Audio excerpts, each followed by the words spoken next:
Host today's webinar, and recording is in progress. So just so everybody knows that the presentation will be recorded today. It is my honor to go ahead and introduce our guest speaker today, Ryan Hartman, the CEO of Worldview. Now, Ryan has spent more than 20 years working unmanned systems and remote sensing, including leading Insitu as the president and CEO and serving in technical leadership roles at Raytheon. At Worldview, he's helping transition the Stratolite platform from breakthrough technology to real operations, focused on long duration stratospheric flight for sensing and for communications. Like many of us, he's a veteran of both the Air Force and of the Navy, a graduate of our alma mater, Embry-Riddle Aeronautical University, and also serves on the board of the Northeast UAS Aerospace Integration Research Alliance. That is a mouthful. And that organization is there to lead national efforts to integrate unmanned systems into the national airspace system. And we've seen examples recently of why that is so important. We're glad to have him with us today. And without any further ado, I hand it off to Embry-Riddle alma mater alumnus Ryan Hartman. Great. Thank you very much, Eric. And it's great to be with you all today. I have a presentation to share, but before I get into that, I just wanted to set the stage, for why this is an important subject for me. So as Eric shared, I'm a veteran of both the Air Force and the Navy. And I want to just focus a little bit on my Navy career. When I was in the Navy, I was introduced to the idea of intelligence, surveillance, and reconnaissance and remote sensing. I flew P3s, and P3s were primarily used for anti-submarine warfare, where we would fly out over the open ocean and try and locate submarines, which was a very challenging mission set. But the mission set that really caught my eye was the counter-narcotics missions that we would operate in the Caribbean and the Gulf of, at the time, the Gulf of Mexico and the Eastern Pacific. And I learned firsthand the importance of quality intelligence, both from, operating a platform, but I'd say just as importantly, how that intelligence ends up in the hands of decision makers. And that, set me off on a career specifically in intelligence and surveillance and reconnaissance. I did a lot of that at Raytheon. Then had the absolute pleasure of being the CEO at Insitu, which was also run by an alum in sorts, and that Dr. Steve Sliwa, who at one time was president of Embry-Riddle, he was leading Insitu at the time and recruited me into Insitu to lead that company. But at Insitu, the thing that struck me most was how quality intelligence could save lives. There's a number of stories that were shared, and I'll probably get into some of those stories as I go through my presentation. But suffice it to say that I've been a long time, I'll say, student of intelligence, surveillance, and reconnaissance, both from the consumer's point of view and from a collection point of view, the assets that collect intelligence and distribute that to decision makers. So with that, I'll share this, just a quick thumbs up that you all can see this from somebody, if that's okay. We can see it. Great. All right, I'm going to start with a little video here to introduce Worldview.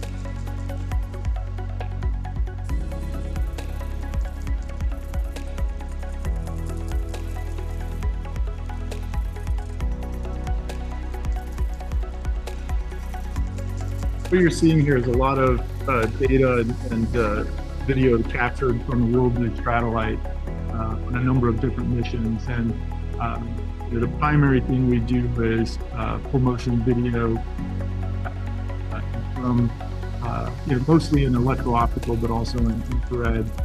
We do open ocean surveillance. We do surveillance of critical infrastructure that we see here. And really the business that we're in is to collect data and then sell that data, process it into intelligence and deliver it into possible.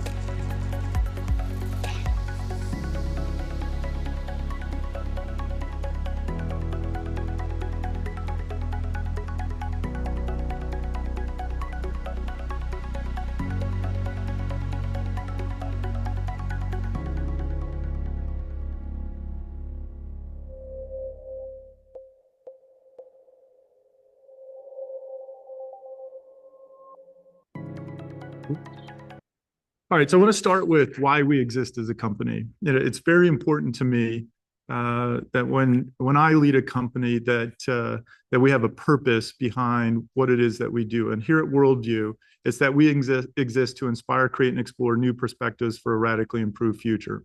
And if I break that down from a remote sensing and ISR perspective, our mission is to create very unique perspectives. And this comes through creating high resolution data sets coupled with our ability to do what we call station keeping. Station keeping being where we can stay over an area for a long period of time. And then when we couple that with analytics, where we take those raw data sets like imagery or radar data, and we apply analytics to it, we can provide for our customers a radically improved future. And the real intent here for us is to save lives and avert disasters. And this speaks to what I mentioned earlier. That I've had a firsthand experience with the importance of using intelligence products to save lives. Leading Insitu, we operated most of our systems in Afghanistan and Iraq. We operated them off of U.S. Navy ships and foreign navies off of their ships, and operated in a lot of very remote and desolate places around the world. And I'll share one of those stories, around how intelligence can radically improve one's future. So when we were operating unmanned systems in support of the U.S. Marine Corps, there was a period of time where we were operating out of Fallujah, Iraq. And I'll share the very first mission that we ever did in Fallujah, Iraq. So we had launched an unmanned aircraft called a Scan Eagle, and we were supporting the 1MEF, the First Marine Expeditionary Force. And they had never experienced real-time high resolution imagery being delivered to them via these remote terminals. And Marines were maneuvering inside of Fallujah, and there was a group of 6 Marines that were behind a corner of a building. They were getting ready to maneuver around the building, and the Scan Eagle operator noticed that there was a sniper on top of the building that had direct line of sight to that corner where they were getting ready to round. The Scan Eagle operator alerted them that there was a sniper, and they made the very quick decision to obviously not go around that corner and find another way to go. But after that mission, what the commander of the 1MEF told Insitu was that data saved 2-3 lives in an instant, and that really transformed the way I look at intelligence. That if you can collect intelligence that supports real-time decision making, ultimately you can deliver a radically improved future. And so here at Worldview, we're taking that same principle around collecting imagery and data and turning it into intelligence and informing decisions in a real time in order to support our customers. So I'll go through a little bit about what we do here at Worldview. So we are, as I mentioned, an imagery and data services business in support of the defense community, the intelligence community, and commercial customers. And what we operate is what we call a stratolite. This is a stratospheric balloon that operates in the stratosphere, with a suite of payloads. We operate with electro-optical payloads, infrared payloads, radar, hyperspectral, and we collect data on very long duration flights. We fly for 45 days or more at a time. And on any given mission, we're collecting data and imagery for joint operations, national security, maritime surveillance, border and immigration, critical infrastructure like oil and gas pipelines or power lines. We support disaster management like any kind of significant weather event, wildfires, bushfires, and then in support of maritime surveillance, also monitoring portways and waterways. And when we collect that imagery, we collect it as raw data, and then we have a suite of analytics tool sets that take that raw imagery, turn it into something of significance to our customers, and then deliver that process data set. And then how we do it is through stratospheric balloons. So our system, Stratolite, it operates between 50 and 75,000 feet. And the way that the system works is you see a large balloon here in the middle. That's our lift balloon. So our lift balloon enables us to get into the stratosphere and operate in the stratosphere. And then you see a smaller balloon below that. That's a ballast balloon. We pressurize that ballast balloon with air. And because air weighs more than helium or hydrogen, you create mass and you can descend the balloon. The reason that this is important is that in the stratosphere, there are 4 directional winds at different altitudes. So if you can precisely control your altitude, you can freely navigate in the stratosphere without having to use any propulsion. And that's the uniqueness of what we do. There's no other system like it in the world. We have a patent around using this lift balloon and a separate ballast balloon. And it provides the ability to collect very high resolution imagery and high resolution data sets. As an example, the imagery that we collect is 5 times better than any imagery you can get from a satellite. So we collect 5 to 7 centimeter imagery versus 30 centimeter imagery from satellites. The best you could possibly produce on a satellite is 25 centimeters. So you can get an idea that it's very high quality imagery. And then when you couple this with station keeping, and this is the ability to stay over a confined area for a long duration of time, the metric we use is that we can stay in a 40-kilometer radius area for 10 continuous days. And so that gives our customers the ability to monitor an area and do things like what we call pattern of life monitoring, understanding what's happening in an environment like a city, understanding the interactions that take place between people, understanding the comings and goings of vehicles from buildings and things like that. As I mentioned, our system flies for 45 days. Our longest flight was actually 49 days. And the other unique thing about a stratospheric balloon is it's quite configurable and versatile, meaning we can put a number of different types of payloads on the system. We can carry very large payloads. The largest that we've ever carried into the stratosphere was a 10,000 kilogram payload to 100,000 feet. And so this is the versatility and the configurability of stratospheric balloons. You can do a lot of very unique things and carry a lot of unique payloads with a stratospheric balloon. So that kind of sets the stage for worldview as we are today. But what we've noticed is that the intelligence market, the data market is starved. One of the things I've learned in my career is data is the new oil. And what I mean by that is that it doesn't matter how much data you produce, there's always a consumer of that data. And specifically in the remote sensing and the intelligence, surveillance, and reconnaissance marketplace, there's always something new to be observed and processed and ingested into a decision-making portal. So I want to talk a little bit about why this is the case. So our customers today, they need actionable intelligence. The modern mission today requires intelligence that is timely and actionable. Delivering raw data to to a customer means that when they take delivery of that data, they have to process it to turn it into something that's actionable. And there's a big gap in the market today where most of the platforms produce raw data, but they don't take it to the next level of putting it into an actionable form. So an example of that is monitoring open oceans and identifying boats and identifying them as an adversary or just a commercial operator of a boat. Being able to combine intelligence from other sources using AI and using other analytics enables customers to take delivery of actionable intelligence. The other thing that we have learned is that there is a rapid evolution of the threat. The threats evolve quickly. The response times are shortening, and there's demand for intelligence, what we say at machine speed, right? So instead of an intelligence person taking delivery of imagery and trying to interpret that imagery, delivering that imagery coupled with lots of other sources of intelligence, that's done at machine speed. It's done in near real time, and it's done in a way that presents to an intelligence person data that they can understand and act on quickly.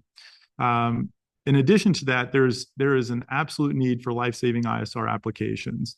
So using intelligence, surveillance, and reconnaissance in critical scenarios like maritime interdiction, battlefield awareness, kind of like the story I shared with Insitu, or even disaster response, it saves lives.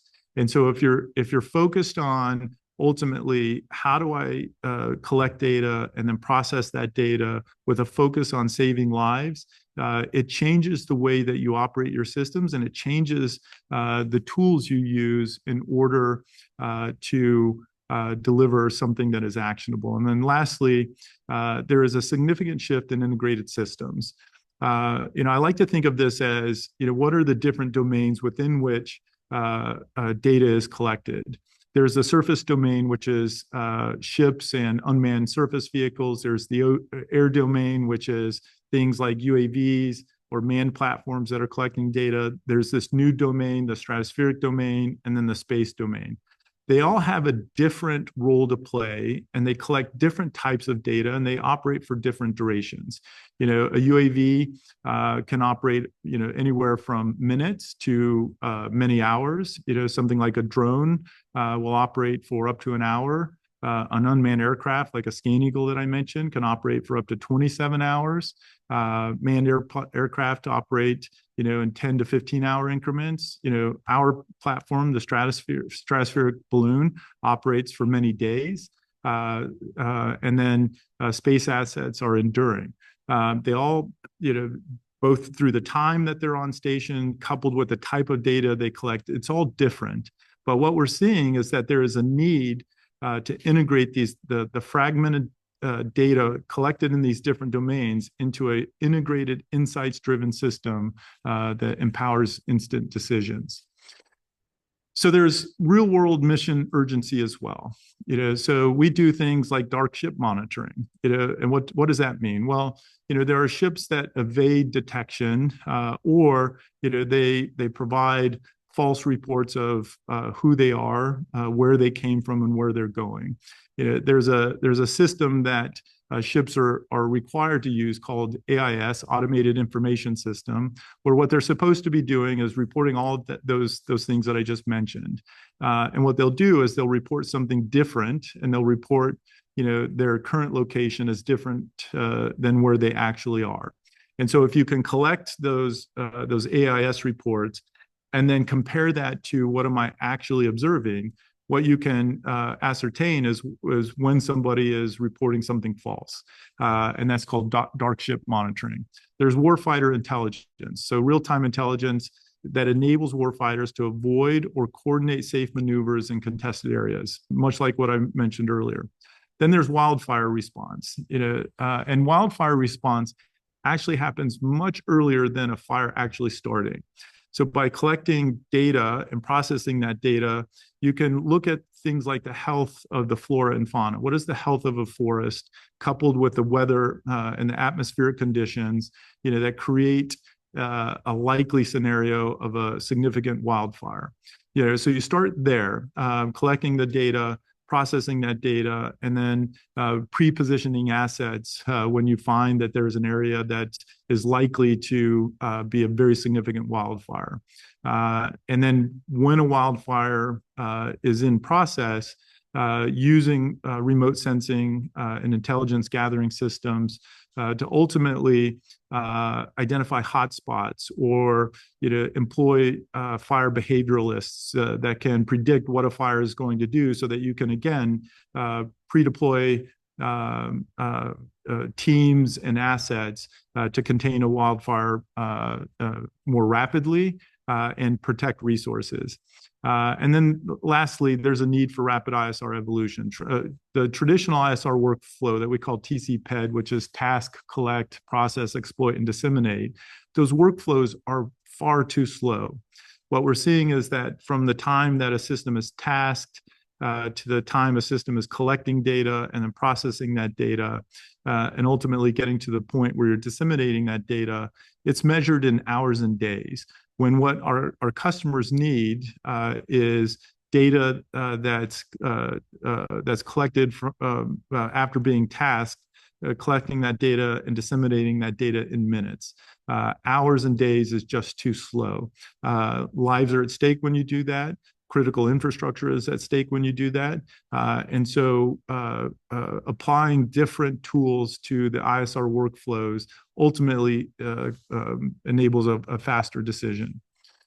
I'll talk a little bit about the disjointed ecosystem. So, when I talk about the process of tasking, there's fragmented ISR operations. So currently, ISR relies on separate providers for UAVs, for satellites, for balloons like ours, which ultimately creates operational complexity.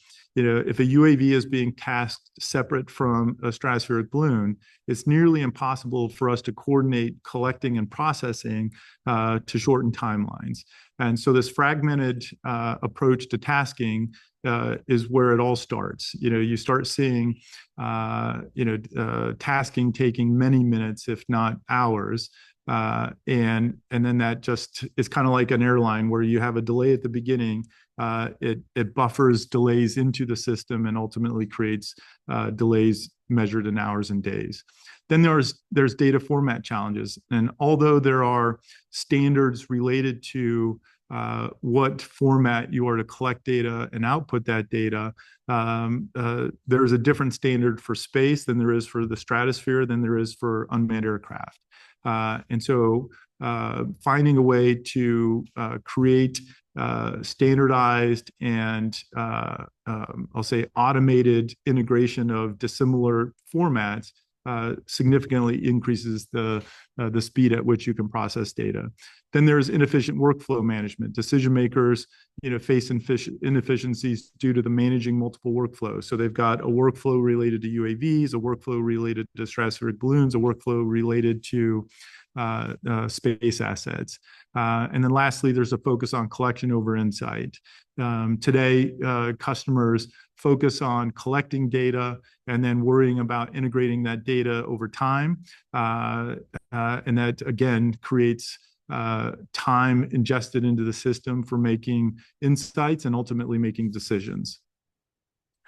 So this creates the fragmented intelligence gap. There's fragmented ISR ecosystem, there's fragmented data integration, and then there's an absolute need for integrating all of these data sets and emphasizing decision making. And so this is where the industry is going. And for anyone considering a career in intelligence, surveillance, and reconnaissance, or even in military aviation, these are the three areas where we can all make a difference, where we can contribute to an integrated intelligence solution that ultimately creates a better product.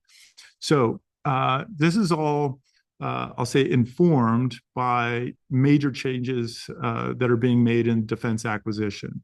So late last year, the defense secretary announced a new warfighting acquisition system, and it's really focused on speed and fielding what he would call good enough capabilities. In the past, and this was most of my career, we would be given a set of requirements. Those requirements would be labeled as threshold requirements, meaning you have to meet all threshold requirements before your system would be accepted into the Department of Defense or the Department of War. And there would be a set of what would be called objective requirements, which were requirements above and beyond the threshold requirements. And if you committed to delivering on an objective requirement, you couldn't ultimately deliver your system until you met all of those requirements. It was validated and verified through a testing program, and it added time and it added significant cost. Now where the Department of War is going is focusing on the 85% solution with the intent to get capability into the hands of the warfighter faster and reducing cost for U.S. taxpayers. In addition to that, the Department of War has doubled down on their commitment to drones. I'd say largely this has been informed by current conflicts around the world, and namely the Russia-Ukraine war, where drones have been deployed in a very different way than they have ever been deployed in the past. And so now where the Department of War is going is ensuring that at the squad level, drones are part of the arsenal for every single Army squad with at least one small one-way attack drones. Then they're focused on large-scale procurement, where the Army intends to buy 1 million drones in the next 2 to 3 years, versus today they buy 50,000 a year. So a significant increase in the number of drones that they're going to be procuring. And then there's a strategic shift that's following this, where before, when the U.S. Army, the U.S. Marine Corps, when they would procure a drone, they viewed it as a system that had a life of 3 to 5 years. Now the focus is on expendable items, meaning that these are low-cost systems that very likely have a single mission in them. And so this reduces the cost, but it significantly increases I'll say the ability to collect data and not have to write a report when you lose a drone. And then separate their focus on faster acquisition, speeding up the time that it takes to acquire systems. And specifically in the Army, they're working on much larger drone initiatives with a goal of fielding drones to every division in some capacity by the end of it's now by the end of this year. So we're seeing that there's a significant commitment to intelligence gathering apparatuses, a significant commitment to fielding a good enough solution, and a focus on ultimately reducing cost. And then lastly, there's a focus on AI. So what we're seeing is a rapid adoption of AI within the Department of War and really across the U.S. government and allied governments around the world, where their focus is not AI as I'll say a fancy search engine, but more importantly, AI as an applied artificial intelligence, meaning using AI to interpret and make faster decisions in support of a warfighting effect. So what is the solution? This is our approach, ultimately creating a unified intelligence platform. So when I started this presentation, I talked about that worldview as a stratospheric balloon company. Where we're headed is integrating all of these domains and delivering an integrated solution to our customers. And we call this unified intelligence. So whereas today we collect intelligence from the stratosphere, we now have UAVs as part of our collect system. So we operate stratospheric balloons and we operate UAVs. And in the future, we'll add spacecraft with a LEO constellation to our tool set so that we can take advantage of the fact that there is a common set of tools related to tasking, processing, exploitation, and dissemination. Really the only difference is having different collect platforms. So if the value stream is task, then collect, then process, then exploit, then disseminate, having multiple collect platforms, using the same tasking tools, using the same processing tools, using the same exploitation tools and dissemination tools. Ultimately, we solve the problem for the customer where we're integrating all of that data into one common ISR ecosystem. And this is what it will look like in the future. I shared with you what we do with stratospheric balloons. What we do today and in the future is collect data with stratospheric balloons, UAVs, using common sensors, all in support of the same mission sets and using the same analytic tool sets and AI-enabled processing. And it's a significant shift, right? So, if you think about, what happens today with, essentially disseminated platforms where a satellite is collecting data and sending it to a ground station, then separately a stratospheric balloon is collecting data, or a drone or a UAV is collecting data and sending it all back. What we've done is created an insights engine where a customer will define the objective. We'll use our AI-enabled insights engine to task a space asset, task a stratospheric balloon, task a UAV or a drone, and connect those taskings in a way that ultimately delivers on a unique objective for a customer. And what it ultimately looks like is an AI-enabled TC-PED tool set where we're immediately identifying patterns and recognizing unique threats. We're providing real-time data. We're providing immediate data collection around the world and doing active, what we call Insitu decision-making, Insitu meaning in place. And ultimately, the ability to immediately retask platforms and do onboard processing with AI tool sets that speed decisions from days into minutes. And then when we look at the use cases, there's a number of different use cases in national security, a number of different use cases in maritime domain awareness. And one of the mission sets that I'm really excited about is methane emissions detection, where we're able to collect methane data from space, the stratosphere, and UAVs, and ultimately identify significant leaks in oil and gas infrastructure. And we take it all the way to the point where we're not just alerting a customer to the presence of methane, but we detect methane. We identify the size of a methane leak. We identify the source of that methane leak. And then we go all the way to writing a work order and delivering that work order to the person who's supposed to repair that leak. So, in the last year, when we've done methane detection, it would take weeks for us to identify the presence of methane, and then for a customer to take action. Today, with AI-enabled agents operating on all of the platforms, we go from detecting a methane leak, identifying it as a problem, and delivering a work order to the person who has to take action against this leak in minutes. And so when we think about it just from an environmental point of view, the fact that we can eliminate 2 weeks of methane entering the atmosphere, that is a radically improved future, one that I'm really excited about. And so the future of ISR looks like this. There's a shift to perspective-driven ISR, where it's moving away from platform-centric approaches. It's focusing on decision-ready intelligence at the speed of a mission. It's interconnected intelligence, so it's not segregated platforms collecting disparate data. It's all integrated and coordinated, and ultimately shaping the next era of collaboration between industry, the government, and technology innovators in a way that ultimately shapes both the commercial remote sensing market and the defense intelligence market. So that's my presentation for today. And I'm sure there's lots of different questions, and we can go anywhere you want with your questions, but excited to have a conversation here.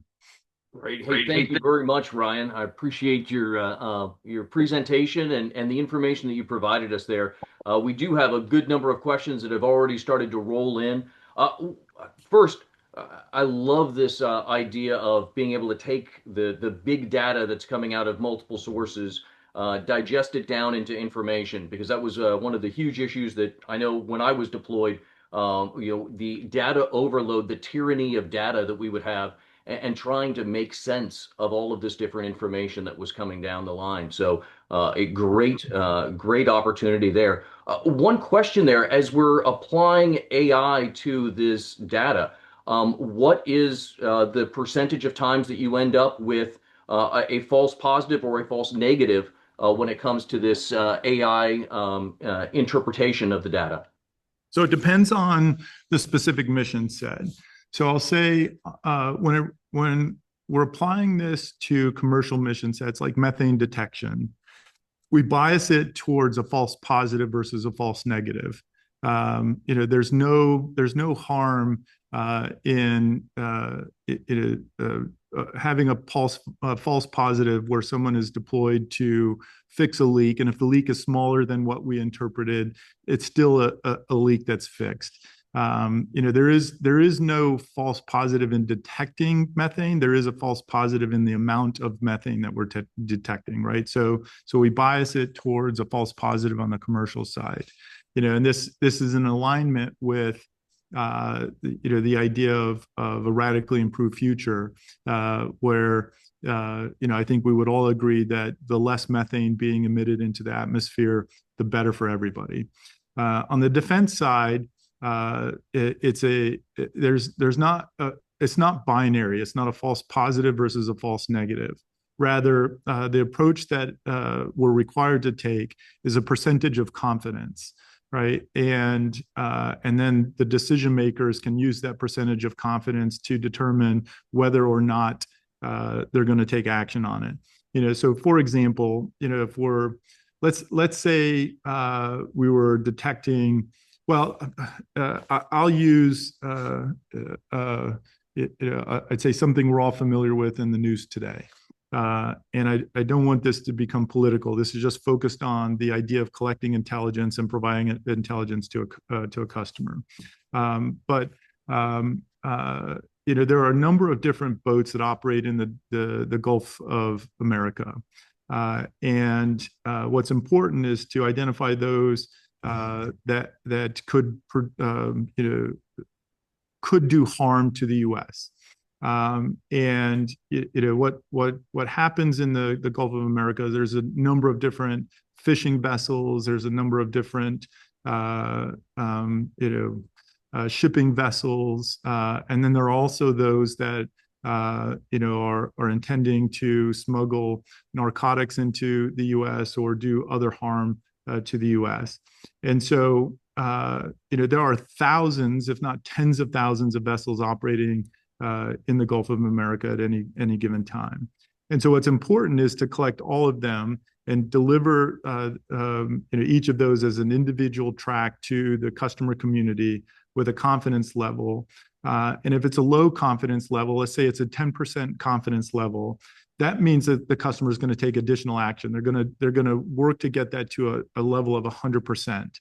And so they'll deploy additional assets, maybe a UAV, maybe a surface vehicle, to increase that confidence level to 100%. Or let's say we produce something that is a 90% confidence level. At that point, they'll still deploy another asset to increase that to 100%, but it's going to be a lot faster and a lot fewer resources to be able to improve that to 100%. So kind of to summarize the answer there, if it's commercial, we bias towards false positives. If it's working in the defense market, our job is to provide a confidence level and then to support the customer in increasing that to 100%. I hope that answers the question. Yes, that was great. I appreciate it. That answers exactly what we were looking for there. Thank you.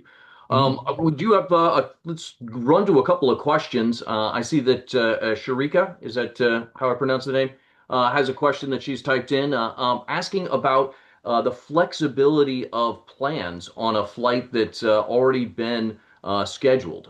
So let's say that a customer asks for a flight that's going to be 10 days, but instead they switch it to 12 days. Are you able to accommodate that? And how much planning does that take to be able to make those adjustments? Yeah, so I'll answer that in two different ways.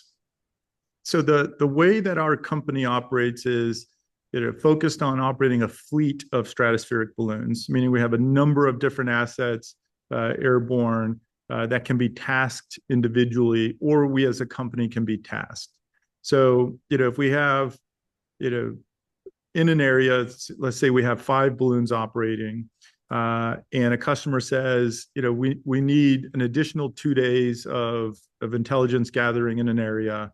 We'll assess the health of the fleet, and then identify which of the 5 assets make sense to be retasked to collect an additional 2 days of intelligence. So from a fleet perspective, we manage that because at the end of the day, we're a data services company where ultimately the product that we're producing is intelligence.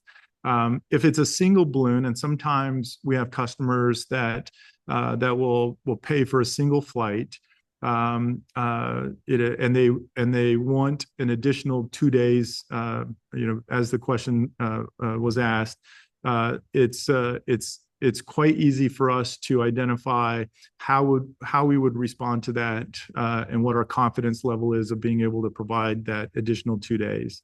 We can take that tasking in real time, and run our tools to replan the mission for an additional 2 days, and then provide a customer with updated pricing or updated timing of data and things like that. So because we're not reliant on fuel, we're simply reliant on stratospheric winds. Being able to extend a mission or even shorten a mission is very feasible for a stratospheric balloon. Thank you. You're welcome. Thanks.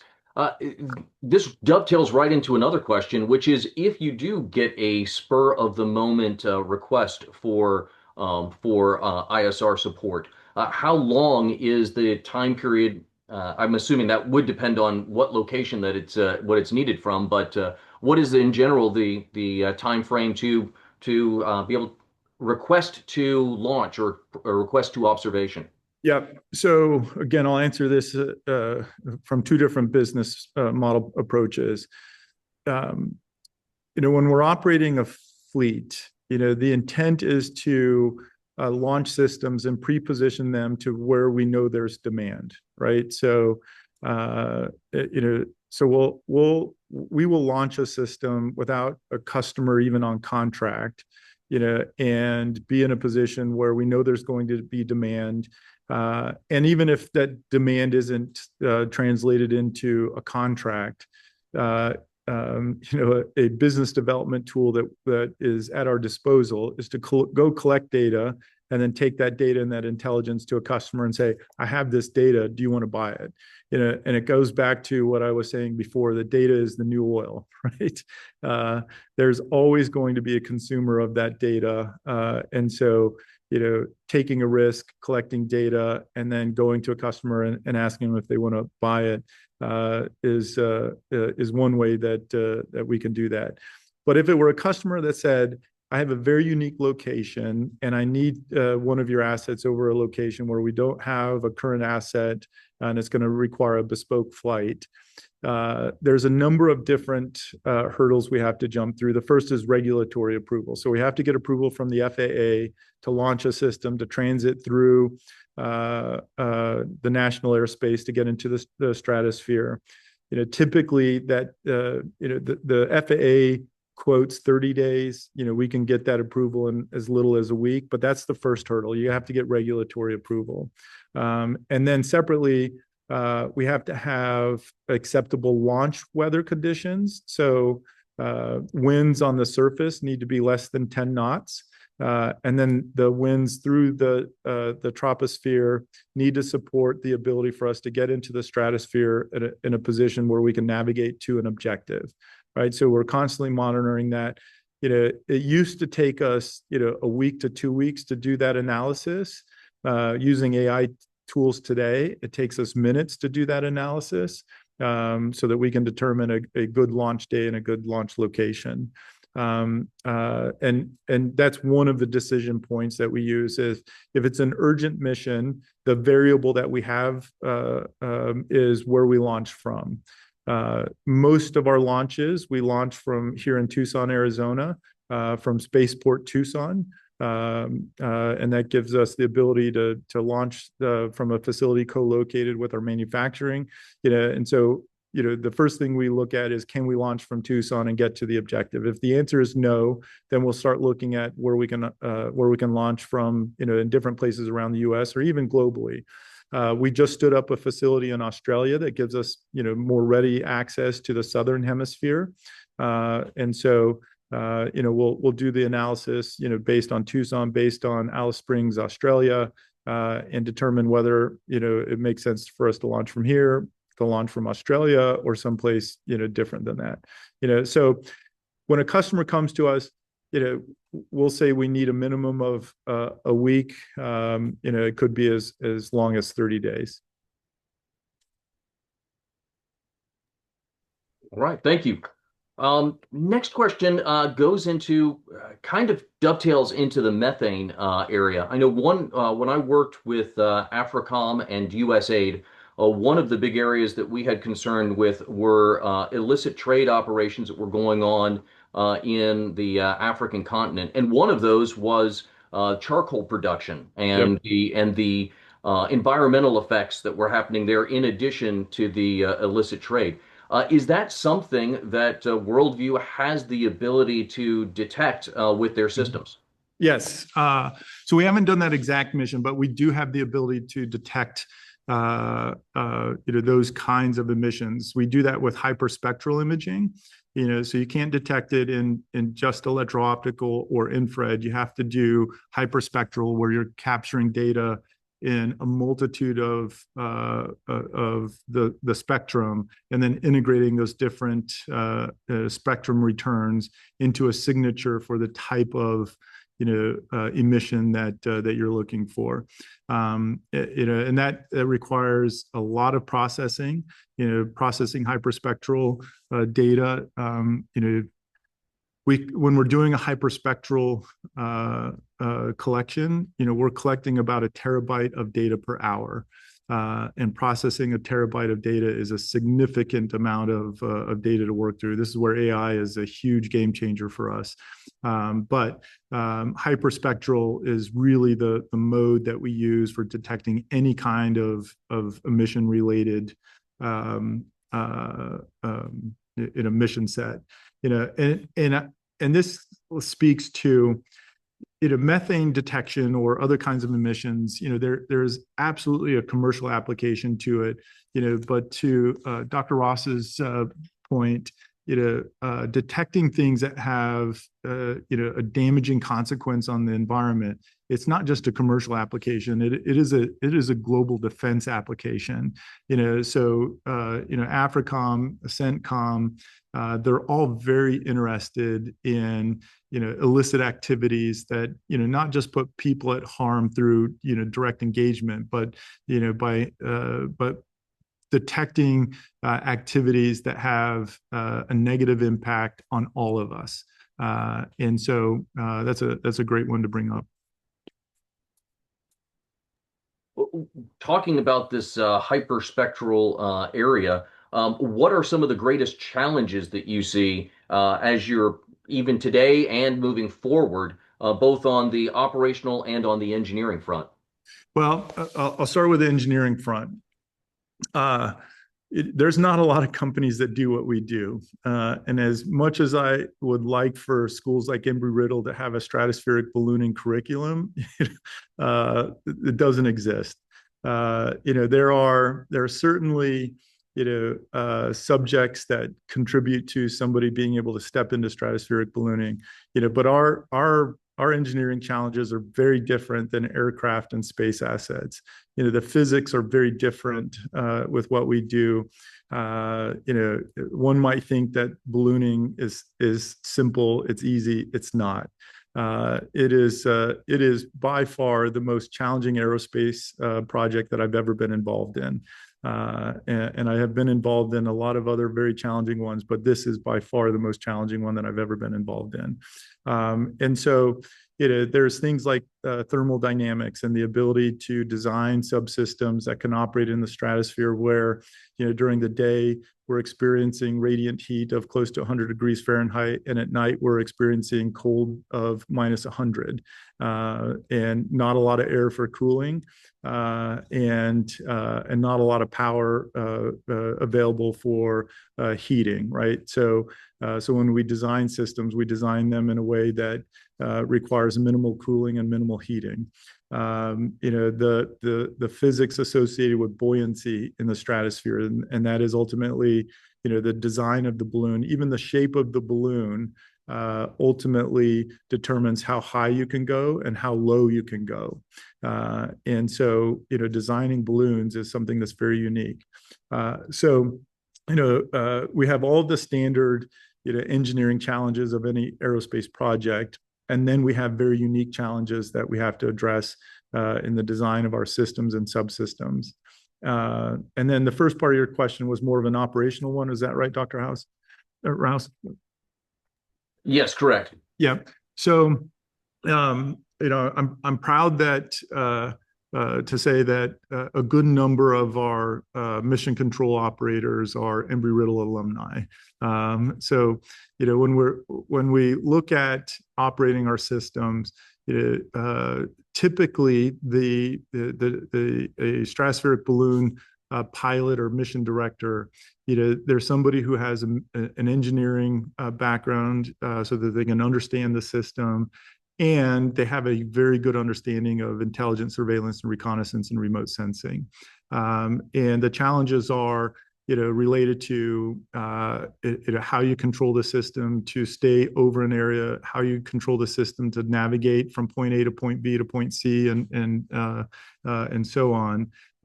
AI helps a lot with this, but AI doesn't replace an operator. It just changes the information that's presented to them and presents it to them faster. There's other challenges, regulatory challenges. The stratosphere is not very well understood. The FAA doesn't know how to deal with us. So essentially what they do is they keep a very close tabs on us as we're transiting through the national airspace. And once we're in the stratosphere, they just tell us to call them when we have a problem. I think that's going to change over time. I hope it changes over time. But the reality is they don't even know how to deal with us. And so they want us to just go away, so they don't have to think about us until they need to think about us. Well, great. Your answer there actually answered another question that we had, which was looking at the pilots and mission operators. What were the qualities and degrees that you're looking for individuals to go into that area? So thank you for that.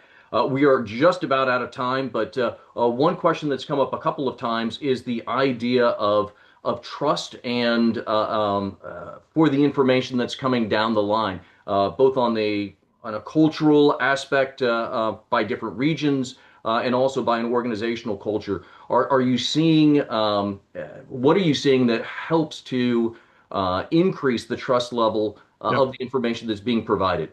Yeah, great question. So the first thing I'll say is that we never overfly a country without permission, right? And that's a very important thing for us that builds trust in us operating our systems globally, is that we're always working with host nation governments to ensure that we have permission to fly, even though we could overfly using ICAO or other rules available to us that would enable us to overfly. We don't want to be the Chinese balloon over another country, right? That's really, really important to us. And then as it relates to, I'll say, trust even within, I'll say, societal trust. So I've experienced this even with UAVs and drones. Most of my 27-year career in aerospace and defense has been in drones, unmanned aircraft, and stratospheric balloons. And so you have to have a code of conduct of how you operate these systems, what kind of data you collect, and what do you do with that data. So there are codes of conduct for unmanned systems that we abide by, which means when we're overflying areas, we don't take the opportunity to look in people's backyards or look into areas that we shouldn't be looking. And this is a cultural norm, not a regulatory norm. It's not a law that we have to abide by. It's literally, what do we choose to do? And what we choose to do is be good stewards of the ability to collect information, and only collect information that's going to contribute to why we exist. That we exist to inspire, create, and explore new perspectives for a radically improved future. If it doesn't create a new perspective in support of a radically improved future, that data is of no interest to us.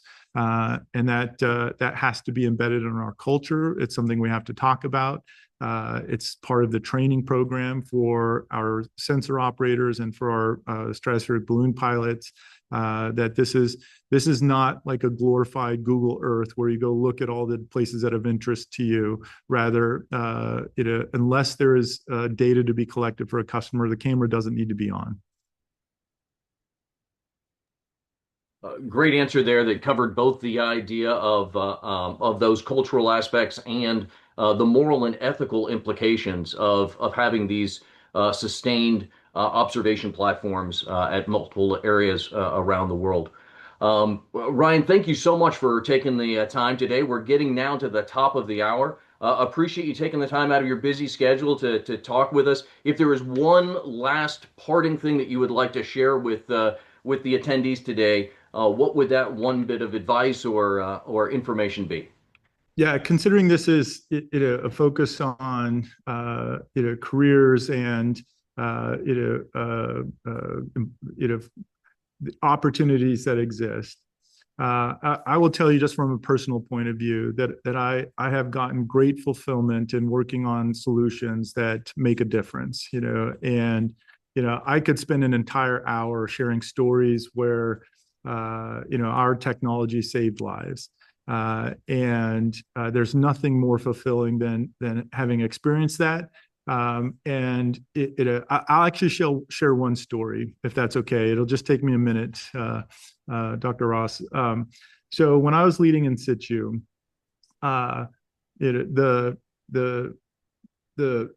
the security guard at our building, he came back to my office and he said, "Hey, there's a woman in the lobby that asked if she could give you a hug."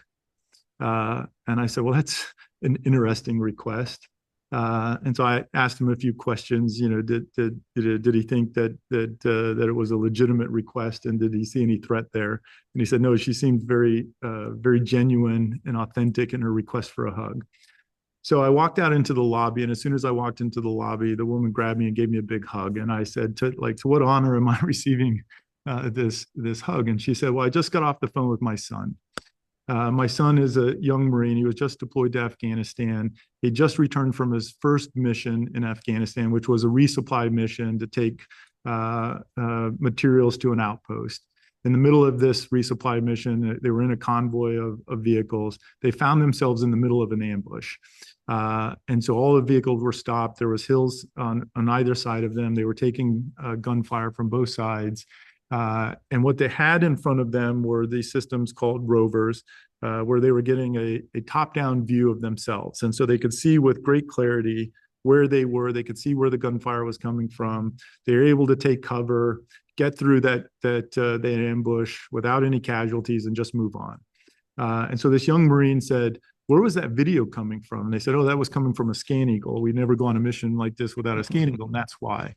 So he got back to Kandahar after the mission, and he looked up Scan Eagle. What is a Scan Eagle? And he learned that it was an unmanned aircraft that was produced by this company Insitu in his hometown of Bingen, Washington.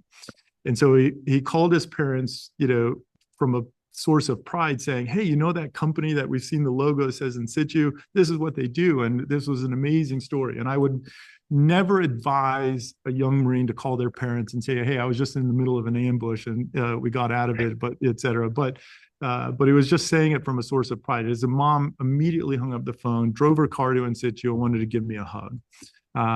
And I share that because from my point of view, there are technologies that you can point to that save lives. And I spoke a lot about intelligence, surveillance, and reconnaissance and remote sensing.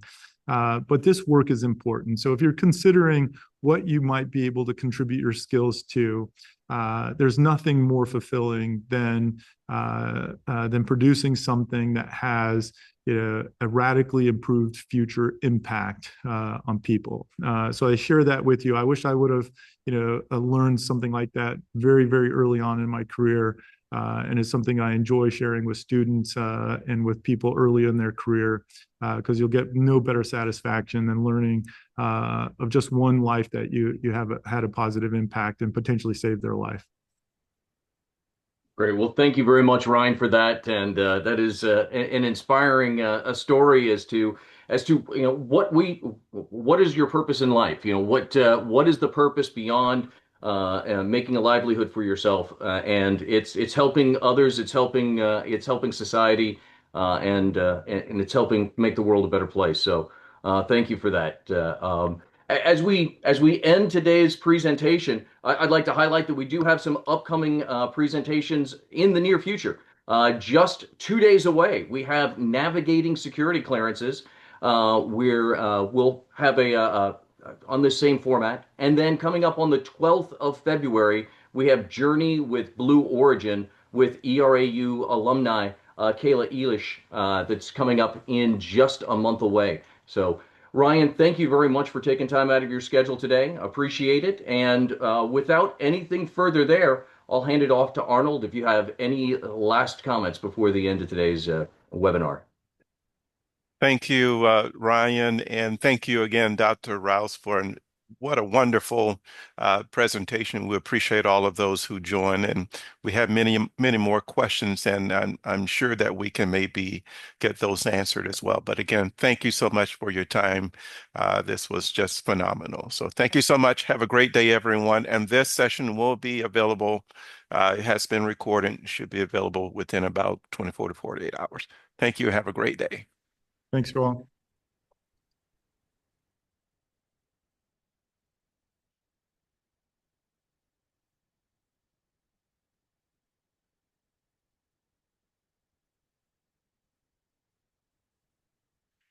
Eric, thank you so much. This was just awesome.